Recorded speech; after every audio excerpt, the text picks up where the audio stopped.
Hey everyone, welcome back to the channel. This is Python series part 4. In the previous video, we set up Python with Visual Studio Code and run our first Python program. In today's video, we are going to learn variable and data type in Python, one of the most important concepts for beginners.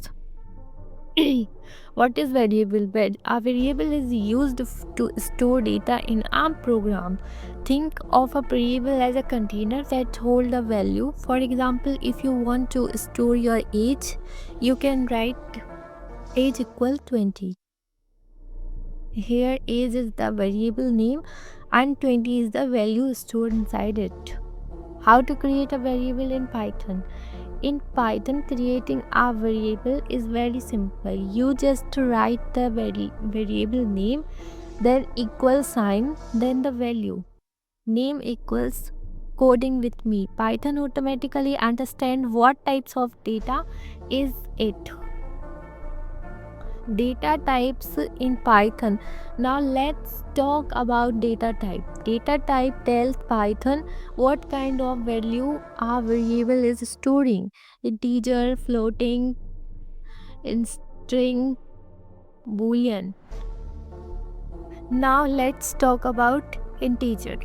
Integer used for whole numbers. Example, age equal 21. Float used for decimal numbers. Height equal 5.8. String used for text. String are written inside quants. Name equal coding with me. Boolean true or false used for true or false value. Is student equal true? Check data types. You can check the data types using the types function. Check data type. You can check the data type using the type function.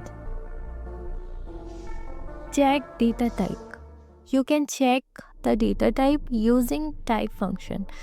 Example, type of age. Python will tell you whether it is int, float, string or boolean. Simple example program. Let's combine everything. We create 4 variables: name, age, height is student, and then print them. If you see the output correctly, that means your variable are working perfectly. Important tips: Python is a dynamically typed language, which means you don't need to specify data type manually. Python figure it out you. In the next video, we will learn about user input in Python using the input function. If you want to learn Python from basic to advanced, make sure to subscribe the channel. Next video are coming regularly in the Python series. Thank you for watching. I will see you in the next video.